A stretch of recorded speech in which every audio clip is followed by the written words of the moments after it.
দুইটা মূল বিন্দুগামী রেখা এবং এক চক্রের কোনো সমান্তরাল রেখা দ্বারা আবদ্ধ ক্ষেত্রফল, এই প্রবলেমটা খুবই ফেমাস, এটা বোর্ডে অনেক বেশি আসছে। সো এটা সিকের ওয়েট 21-22 আসছে, রিসেন্টলি আসছে। আমরা প্রবলেমটা একটু দেখি। আমি দুইভাবে সলভ করাবো। এমসিকিউতে যদি আসে তুমি কীভাবে সলভ করবা, আর যদি রিটেনে আসে তুমি কীভাবে সলভ করবা, ঠিক আছে? আমি দুইটাই দেখাই দিব। সো এমসিকিউর জন্য আসো প্রথমে, যেহেতু এমসিকিউতে আসছে। এখানে বলছে কি y=2 রেখা, এটা নিশ্চয়ই এক চক্রের সমান্তরাল। এরপর বলছে y=4x এবং y=8x, দুটো মূল বিন্দুগামী রেখা, তাই না ভাইয়া? যদি এমসিকিউতে কখনো আসে তাহলে আমাদের হচ্ছে কোয়েশ্চেনটা কীরকম দেখো। তার মানে তোমার কাছে দুইটা রেখা আছে, একটা ধরলাম y=m1x, আরেকটা হচ্ছে y=m2x, আরেকটা আছে y=কত, y=b। এই তিনটা রেখা আছে। তো এই তিনটা রেখা দ্বারা আবদ্ধ যে ত্রিভুজটা থাকবে তার ক্ষেত্রফল আসবে এক চক্রের সমান্তরাল যেটা আছে, যেমন y=b আছে না, তাহলে b²/2 modulus b²/2 modulus 1/m1 minus 1/m2, 1/m1 minus 1/m2। তাহলে বসাও, বি এর মানটা কত দেওয়া আছে ভাইয়া? 4। তাহলে বি স্কয়ার মানে হচ্ছে 4, তাহলে 4/2 মডুলাস 1/m1 মানে কত? m1 মানে হচ্ছে 4, 1/m2 মানে কত? 1/8। তাহলে এখান থেকে আসবে কত? এখান থেকে আসবে 2 ইন্টু মডুলাস এখান থেকে কত আসবে? 8 যদি আসে, 8 যদি আসে তাহলে এখান থেকে লিখতে পারবো কত? 2 - 1, তাই না? এখান থেকে লেখা যাবে তাহলে 2 ইন্টু কত? 1/8। তাহলে ভাইয়া 1/4 এত স্কোয়ার ইউনিট, তাহলে আমাদের অ্যান্সার কোনটা? অ্যান্সার হচ্ছে 1/4 স্কোয়ার ইউনিট। তাহলে যদি তোমার কাছে কখনো মূল বিন্দুগামী রেখা এবং এক চক্রের কোনো সমান্তরাল রেখা থাকে, তাহলে এটা দ্বারা আবদ্ধ ক্ষেত্রফল কত? b²/2 modulus 1/m1 minus 1/m2। এটা দিয়ে তুমি ডিরেক্টলি বের করতে পারবা। তাহলে 1/4 স্কোয়ার ইউনিট এটা আসছে। ওকে, ভালো কথা। এখন প্রবলেমটা যদি তোমার হচ্ছে ডিটেলসে আসে, তখন তুমি কি করবা? তখন তুমি কীভাবে করবা দেখো। সো এই প্রবলেমটা করার জন্য আমরা একটা চিত্র আঁকবো সুন্দর মতো। এটা আমার কাছে ওয়াই অ্যাক্সিস আছে, এটা আমার কাছে এক্স অ্যাক্সিস আছে। এটা এক্স অক্ষ, এটা ওয়াই অক্ষ। তো এটা হচ্ছে আমার এক্স অক্ষ, এটা আমাদের ওয়াই অক্ষ, আর এটা হচ্ছে আমাদের মূল বিন্দু। তো একটা আছে y=4x, একটা আছে কত? y=8x, তাই না ভাইয়া? y=4x, y=8x। ধরো এই রেখাটা হচ্ছে আমাদের y=4x রেখা, এটা হচ্ছে কত? y=4x রেখা, মূল বিন্দুগামী রেখা একটা আর কি, y=4x। আরেকটা আছে y=8x, এটা হচ্ছে আমাদের y=8x রেখা। এই যে এটা হচ্ছে আমাদের y=8x রেখা। আরেকটা রেখা আছে কোনটা?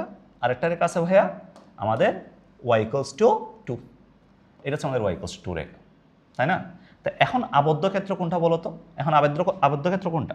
আবদ্ধ ক্ষেত্র এটা না ভাইয়া, এই যে এটা হচ্ছে আমাদের আবদ্ধ ক্ষেত্র, রাইট? এটা হচ্ছে আমাদের আবদ্ধ ক্ষেত্রটা, এই যে এই বেগুনি কালার ক্ষেত্রটা হচ্ছে কি? এটা হচ্ছে আবদ্ধ ক্ষেত্র। তো আমার কাছে এখন তিনটা পয়েন্ট আছে। এর মধ্যে একটা পয়েন্ট আমাদের জানা আছে, এটা কত?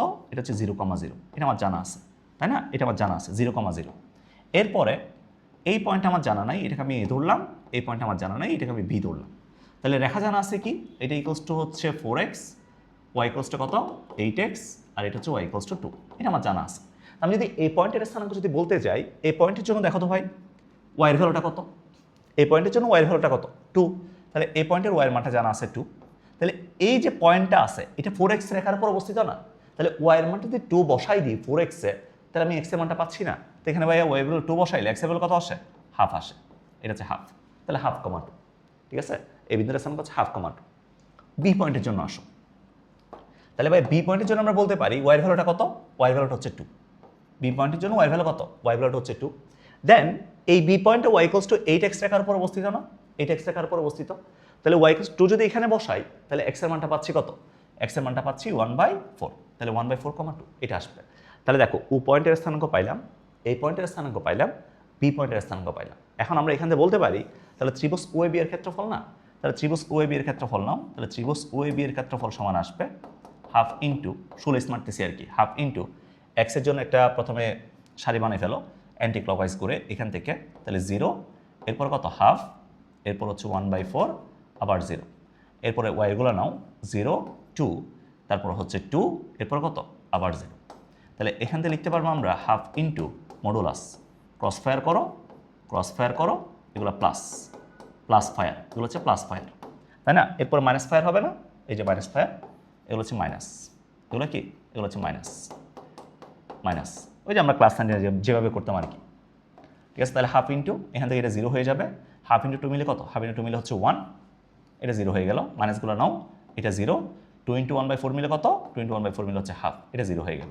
তাহলে 1 মাইনাস হাফ, তাহলে 1 ইন্টু হাফ ইন্টু হাফ, তাহলে কত আসছে? 1/4, এত স্কোয়ার ইউনিট আসছে।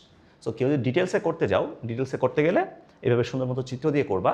আর যদি কে এমসিকিউতে করো, এমসিকিউ করলে ডিরেক্টলি এটা মারবা, এই যে b²/2 1 বা মডুলাস 1/m1 মাইনাস কত? Minus 1/m2, modulus 1/m1 minus 1/m2, এটা মারবা। এটা মারলেই তোমার অ্যান্সারটা চলে আসবে। কথা ক্লিয়ার? সো এই ধরনের প্রবলেমগুলো এমসিকিউ সিকিউ দুইটার জন্য খুব ইম্পর্টেন্ট। আমি দুইটার জন্য দেখাই দিছি। আশা করি সবাই বুঝছো। ভালো থাকো। আজকে পর্যন্ত। আল্লাহ হাফেজ।